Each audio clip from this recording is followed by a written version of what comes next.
Hello YouTube, this is Morgan Airspeed Prime here with my next YouTube video.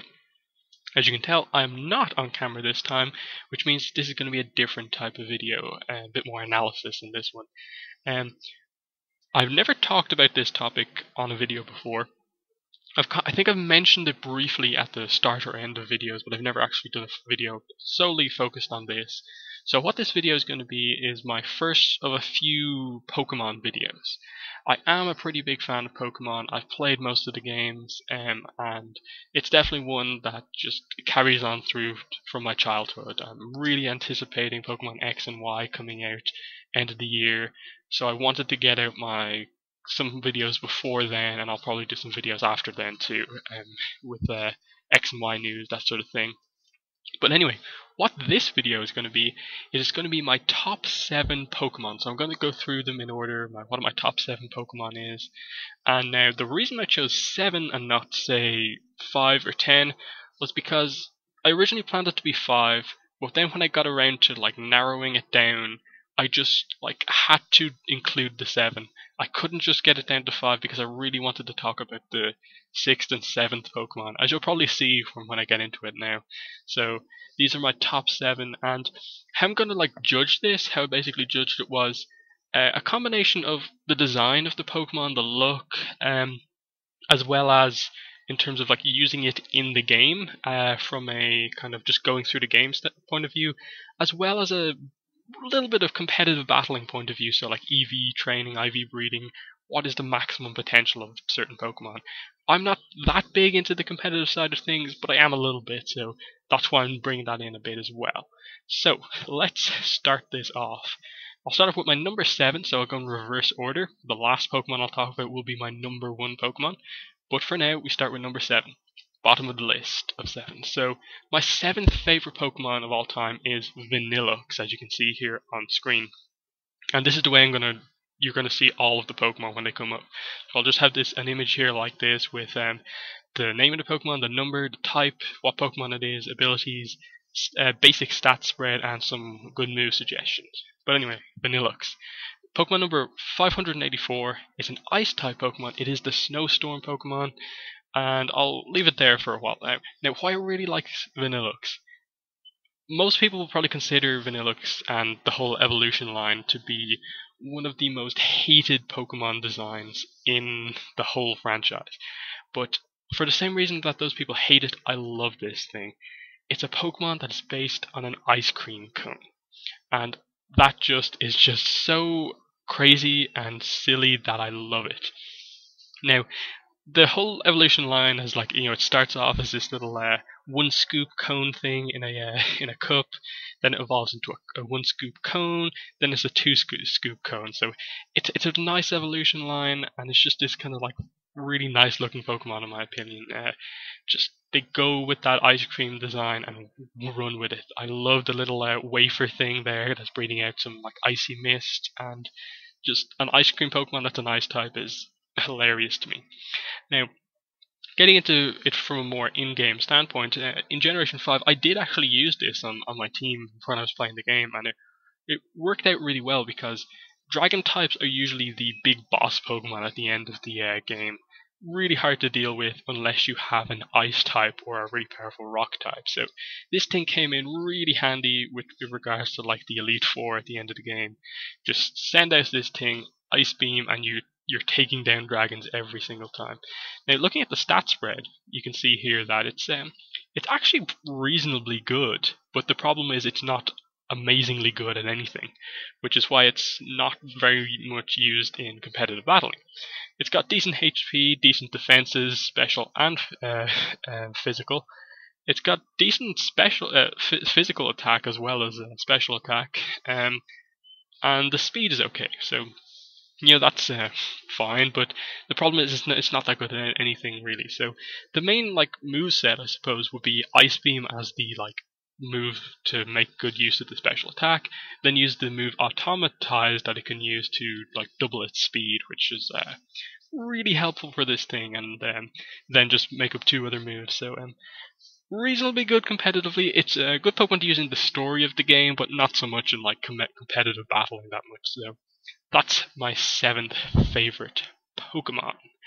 Now, let's get into my 6th favorite Pokemon, which is coming up now, and that is Lantern, going to Generation 2 now. And this is Pokemon number 171. And Lantern is a water and electric type, combination type.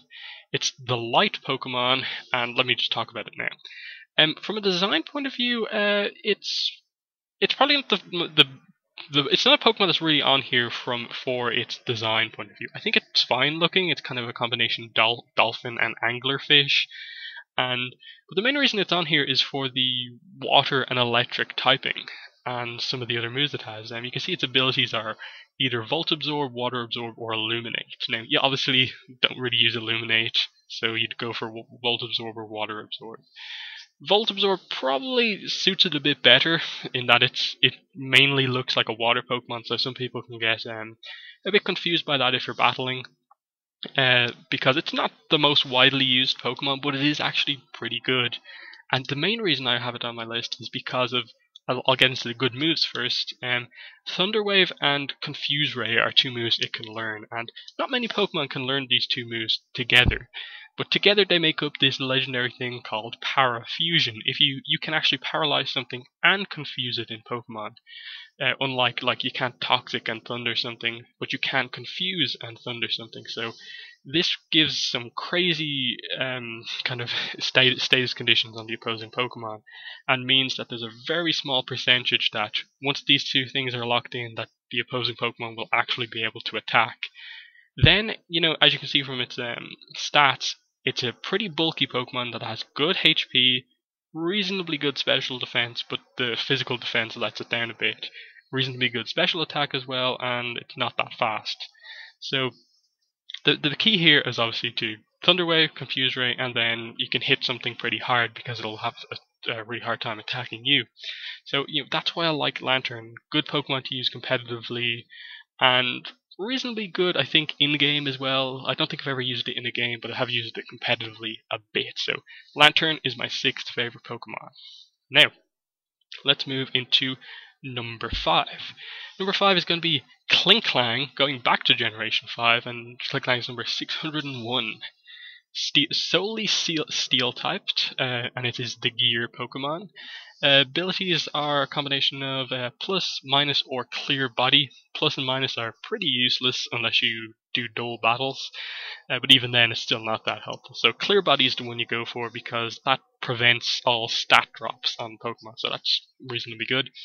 Now, I like this thing. I love the idea of a Pokemon based on a gear, and kind of like Vanillux, I love the way this kind of thing goes from being like 2 or 3 little gears to being a big gear with some small gears, and then being this kind of like more 3-dimensional gear where it's got like vertical and horizontal gears.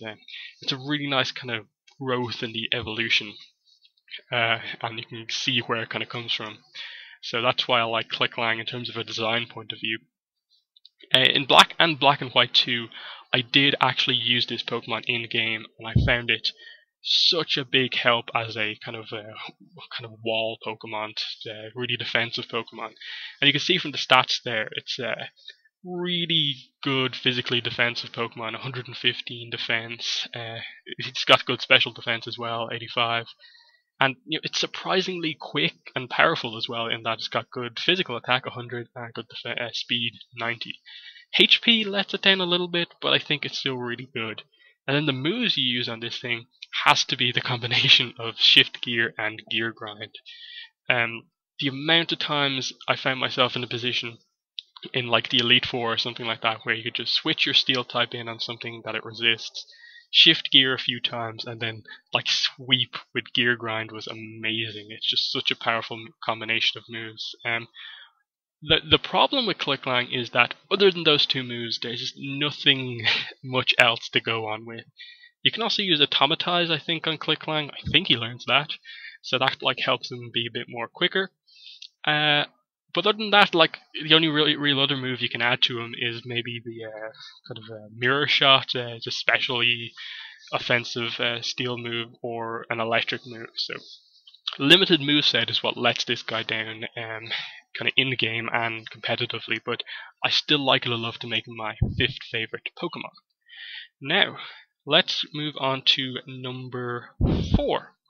Number 4 has to be Shuckle. Now, this is probably the most surprising Pokemon on the list for many people, because you're just like, Shuckle? What even is that Pokemon? Most of you will probably say. I don't even remember that appearing in the series or anything like that. But Shuckle is Pokemon number 213. It's a Generation 2 Pokemon. It is a combination bug and rock type Pokemon, and it is the mold Pokemon. Now, from a design point of view, this thing is just a worm in a kind of hard shell. But what makes the design so good is actually the stats. So its abilities are Sturdy, Gluttony, and Contrary. Contrary is it's kind of hidden move, so you're not really have much chance of getting that. Really, what you need to go with this guy, I think, is go for Sturdy, because he's a defensive Pokemon, so you go with Sturdy and take the hits well. Now, as I was saying, the design works really well because of the stats. Look at the stats. 20 HP, 10 attack, 10 special attack, only 5 speed. But then look at those defensive stats. 230. 230. That is amazing. That's incredibly good defensively. So this is the most powerful defensive Pokemon in the game in terms of how good it is at taking hits. Bug Rock typing is reasonably good, and especially this thing in sand is unbelievable. Now, here's the thing. It looks like the weakest Pokemon in the world, but because it has such astronomically high defenses, it just makes this thing hilariously like, wow. You send out this thing and suddenly you're taking these hits from like the most powerful dragon type Pokemon out there, and you're just like, oh Shuckle, you are amazing. And that's why I love this guy. Good moves to use on this guy would have to be Toxic, Rest, and Stealth Rock. Stealth Rock, obviously, to set up. It's a more competitive move when your opponent's switching in Pokemon, they take damage. Toxic, because this guy has terrible like actually hitting people attack moves, so you have to go for like status condition type moves. So Toxic, with its defense, can really like take out people if they stay in on Shuckle and don't switch around. So that's a good thing. And Rest, obviously, to heal back, because the one problem with Shuckle as a defensive Pokemon is that it's got terrible HP, so even though it's taking hits really well, it doesn't have much HP, so it's actually losing a decent amount, so you need Rest to kind of keep its health up. So, but still, just as the kind of most novelty Pokemon out there, Shuckle has to be my 4th favorite. But I'll move into my 3rd favorite Pokemon now, and that is going to be Porygon 2. Again, another Generation 2 Pokemon. Number 233 on the list. It's an only normal type Pokemon, and it is the virtual Pokemon. And its abilities are Trace, Download, and Analytic. But anyway, from a design point of view, this is basically a smoother version of Porygon 1. But what really makes this thing one of my favorite Pokemon is that what it does to its stats. Porygon 1 wasn't really a great Pokemon in Generation 1, but when you give it the upgrade and turn it into Porygon 2, it suddenly becomes one of the best defensive Pokemon in the game.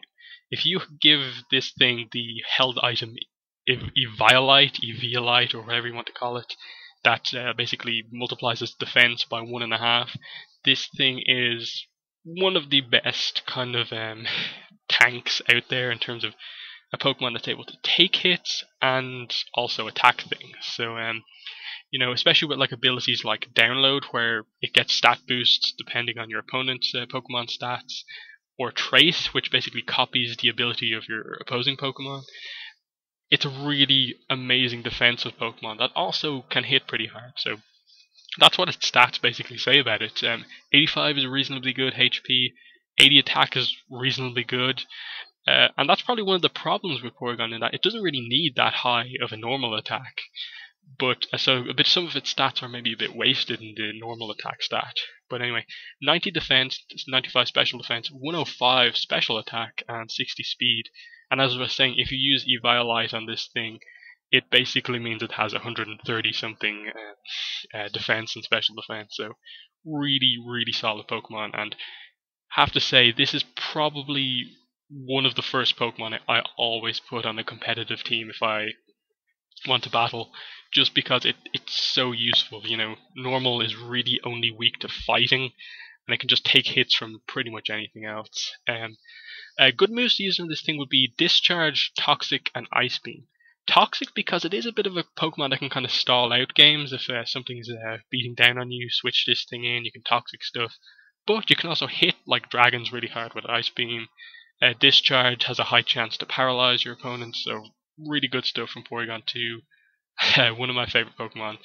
And I think it's a real tragedy that because of something that happened in an episode with the original Porygon, that Porygon 2 pretty much is never going to appear in the TV show. So that's some bad news. But anyway, let's move on to my second favorite Pokemon, I believe. And that has to be Blastoise. And he is Pokemon number 9. Blastoise is a solely water-type Pokemon, and obviously one of the original Kanto starters. It is the Shellfish Pokemon, and yep, from a design point of view, this thing I think looks amazing. You know, it is a turtle with steel water cannons on its back.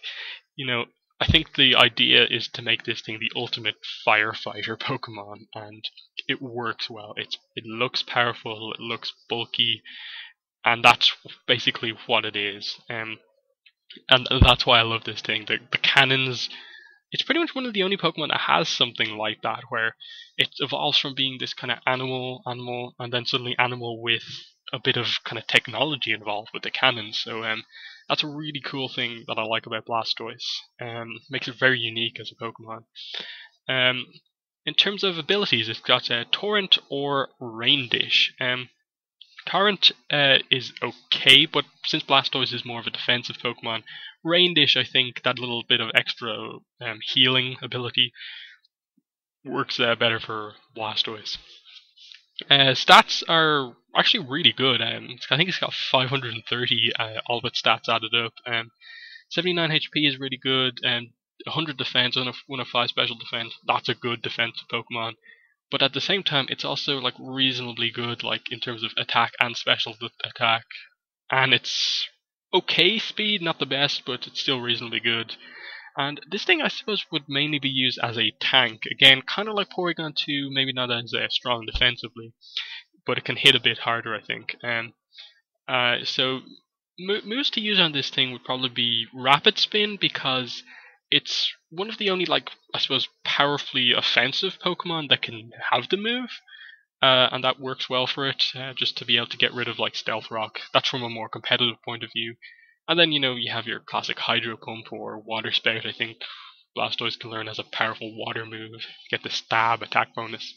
But Blastoise is a Pokemon I absolutely love, and I can tell you right now, the D-Arts Blastoise figure, I'll say it right now, I ordered that thing the second I saw the pre-order go up, and I will have a review for you on this channel the second that thing comes in. Really excited for that, my second favorite Pokemon. But now, what you've all been waiting for, my favorite Pokemon of all time, is Heracross. Yes, maybe a bit unexpected for some of you, but I know a lot of people like this Pokemon as well. Heracross is a Generation 2 Pokemon. Number 214. It is a bug and fighting type Pokemon, and it's the single horn Pokemon. It's just a basic Pokemon. It doesn't evolve from anything or into anything, and I think that's kind of one of the reasons I really like it. It's just a very simple Pokemon. If you catch this in the game, it's instantly a really powerful Pokemon, and then if you train it well, it's an unbelievably good Pokemon. Now, from a design point of view, I like it because it's a quite simple design. I love the color, you know, blue kind of navy that it is. The horn obviously being the kind of main attention of this guy, but as well as that, you know, it's just strong legs, strong arms. It just looks like a powerful Pokemon and works as a just basic Pokemon that nothing evolves into it, nothing evolves from it. So getting into more competitive stuff, which is probably the main reason you use this guy, abilities are a mix between Swarm, Guts, and Moxie. Swarm is not its best ability. Guts is okay depending on how you use it, but I think Moxie is the ability to go for. This is basically when you make a Pokemon faint, you get an attack boost, which really helps this guy. As you can see from its base stats, 125 attack is unbelievable. Now, obviously, 40 special attack, it doesn't even need special attack. 80 HP, 75 defense, and 95 special defense is actually really good defensively, considering how good this thing is in terms of attack. And 85 speed is reasonably good too, so all round, like, in terms of an in-game Pokemon, I don't think you'll find one that's physically kind of better than Heracross. If you catch this in the middle of a game and train it, it's really going to help you. And if you want to use it competitively, it's really good too, because in terms of good moves, you've got Mega Horn and Close Combat. Those are two 120 base power moves that get the stab bonus because it's a bug and fighting type, so basically 180 base power moves when used by Heracross, and it's just super powerful Pokemon. And like Porygon 2, one of the first Pokemon I'll always put down on a team sheet if you ask me to make a kind of team of 6 Pokemon that I want to use in battle. Such a good physical, attacker Pokemon that can also take a hit, so that is my favorite Pokemon. And that is pretty much the end of the video. The one question I want to ask you guys is, what are your favorite Pokemon? Definitely in the comments list, if you want, your top 7, or even just your top 2 or 3, or maybe just your number 1 favorite Pokemon. And I definitely want your comments on, what are your thoughts on what my choices were. Some of them a surprise to you? Did I make you think differently maybe about some of the Pokemon I mentioned here? Definitely comment below about your thoughts on this. Hopefully I'll have some more Pokemon videos coming soon, but for now I think this is going to be the last one for a while, at least until that Blastoise figure comes in. So thank you for watching this video, and bye.